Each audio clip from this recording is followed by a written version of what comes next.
அனைவருக்கும் வணக்கம். இன்னைக்கு லேப் அசிஸ்டண்ட் ஆர்ஒய் மதிவதனன் சாருடைய ரிட்டையர்மெண்ட். ஸோ அவரை வாழ்த்தி ஒரு சின்ன வீடியோ ஒன்று பண்ணலான்னா இது எனக்கு நான் 2019 எம்இ சேர்ந்தப்போ அவர் நார்மலாக ஒரு ஸ்டாஃப் அப்படின்னு தான் எனக்கு தெரியும். Until late professor doctor Chandramohan sir introduce பண்ணார். இவர் தான் உங்கள் அப்பா கூட டீன் ஆஃபீஸில் ஒர்க் பண்ணார், பார்த்துக்கோ அப்படின்னு இன்ட்ரடியூஸ் பண்ணார். அதுக்கு அப்புறம் அதிலிருந்து அவர் இருக்கிற மைக்ரோப்ராசர் லேபுக்கு நான் டியூட்டி போனப்போ என் அப்பா சப்போஸ் அந்த லேபுக்கு ஒரு லேப் டியூட்டி அசிஸ்டண்ட்டாக வந்தால் எப்படி இருக்குமோ அந்த அளவுக்கு அவர் பார்த்துக்கிட்டார். ஸோ எங்கள் அப்பா மாதிரி பார்த்துக்கிட்டார் அப்படின்னு சொன்னதுலே அவர் பர்சனல் ஃப்ரெண்டில் எனக்கு எவ்வளோ ஹெல்ப்ஃபுல்லாக இருந்தார், எப்படி பார்த்துக்கிட்டாருன்றது ஜஸ்டிஃபைட். அண்ட் அவரோட சர்வீஸ் இந்த நம்ம ட்ரிபிள் டிபார்ட்மெண்ட்டுக்கு எவ்வளோ பண்ணார் அப்படின்றத வேர்ட்ஸால் டிஸ்கிரைப் பண்ண முடியாது. அதில் எனக்கு ரொம்ப ஸ்கிண்டிலேட்டிங்காக இருந்தது ஸ்டூடெண்ட்ஸ் மேலே அவர் காட்டின அக்கறை.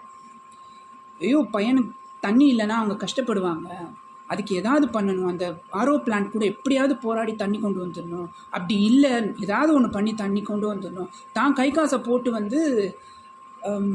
வாட்டர் கேன் போடுறவங்கள்ட்ட இங்கே கேன் போட்டு ஸ்டூடெண்ட்ஸ்க்கு தண்ணி ஏற்பாடு பண்ணார். லேபில் ஸ்டூடெண்ட்ஸ் பண்ணும்போது காம்பனன்ட்ஸ் ஏதாவது இல்லை, ஏதாவது அங்கே அவைலபிளாக இல்லை அப்படின்னா உடனே அதை உடனே வாங்குறதுக்கு என்கிட்ட கேட்பார், நீ எழுதி கொடு நான் வாங்கிட்டு வரேன் அப்படின்னு சொல்லிட்டு நானும் எழுதி கொடுப்பேன், அவரும் வாங்கிட்டு வந்துடுவார். அந்த பில்லு ஒன்று கூட அவர் கிளைம் பண்ணது கிடையாது. அந்த லேப் நடக்கணும், பசங்க கஷ்டப்படாமல் அந்த லேப் முடிச்சிடணும் அப்படின்றதுல ரொம்ப அக்கறை காட்டினார். அந்த மாதிரி அவர் ஸ்டூடெண்ட்ஸ் மேலே வச்சுருந்த அக்கறை வாஸ் டு ஸ்கிண்டிலேட்டிங் ஃபார் மீ. இது போக அவர் இந்த பர்சனம் டிவிஷன் பில்டிங்க்கு ஏதாவது ஒரு பிரச்சனை, லைட் எரியல, தண்ணி வரல, லீக் ஆகுது, ஸ்ட்ரக்சரல் ஃபால்ட் இருக்குது, எதுனாலும் சரி அவரோட அதிகாரத்துக்கு உட்பட்டும் அவரோட அதிகார வரம்புக்கு மீறியுமே நிறைய விஷயம் அவர் செஞ்சார். ஸோ அதெல்லாம் என்னால் லிஸ்ட் போட முடியல, எவ்வளவோ செஞ்சுருக்காரு. அவரோட சேவையினால் டிபார்ட்மெண்ட்டுக்கு மட்டும் இல்லை, அவரோட சேவையோட தாக்கம் எப்படி இருக்குன்னா என்ன மாதிரி யங்ஸ்டர்ஸ்க்கு he served as one of an inspiration. Mathi sir, உங்களை மிஸ் பண்ண போகிறேன்னா நான் சொல்ல மாட்டேன், ஏன்னா நீங்கள் உங்கள் சர்வீஸ் மூலமாக நிறைய இன்ஸ்பயர் பண்ணிட்டீங்க.